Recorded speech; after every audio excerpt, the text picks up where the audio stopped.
Bentornati nella mia cucina, amici del canale. Anche stasera faremo un dolce della tradizione. Dato che si stanno avvicinando i morti, faremo le taralle con glassa al limone. Per farle ci occorreranno 250 g di farina 00, 50 g di strutto o di burro, 50 g di zucchero, un uovo intero, 40 g di latte, 10 g di succo di limone più la buccia, un cucchiaino abbondante di semi di anice e 3 g di ammoniaca più 2 g di lievito e un pizzico di sale. Mettiamoci all'opera.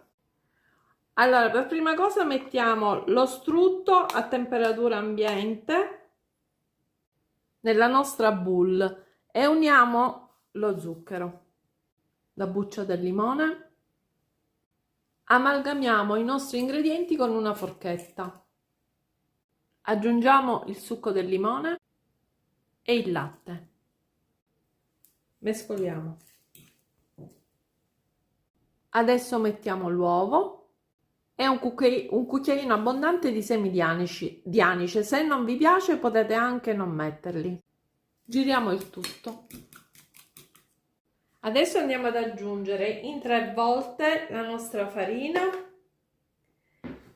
la nostra ammoniaca e il nostro lievito, 3 g e 2 g e un pizzico di sale e amalgamiamo il tutto.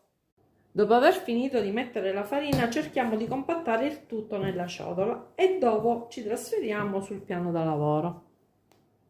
Ed ecco qui il nostro impasto pronto. Adesso ci trasferiamo sul piano da lavoro e formiamo un filoncino. Ed ecco qua il nostro filoncino formato che taglieremo in 8 pezzi da 58 g circa ciascuno. Ecco qui i nostri 8 pezzi. Adesso andiamo a formare dei salsicciotti di circa 35 cm. Ecco qui il nostro salsicciotto che andiamo ad intrecciare in questa maniera e andiamo a chiudere cercando di bloccare la parte di sotto dentro al cerchio. Ecco qui il nostro tarallo. Vedete? Ecco qui.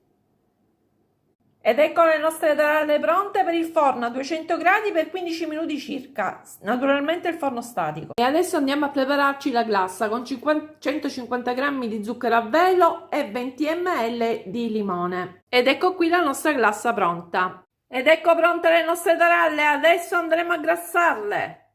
Ed ecco qui le nostre taralle alla glassa al limone. Sono spettacolari, provatele.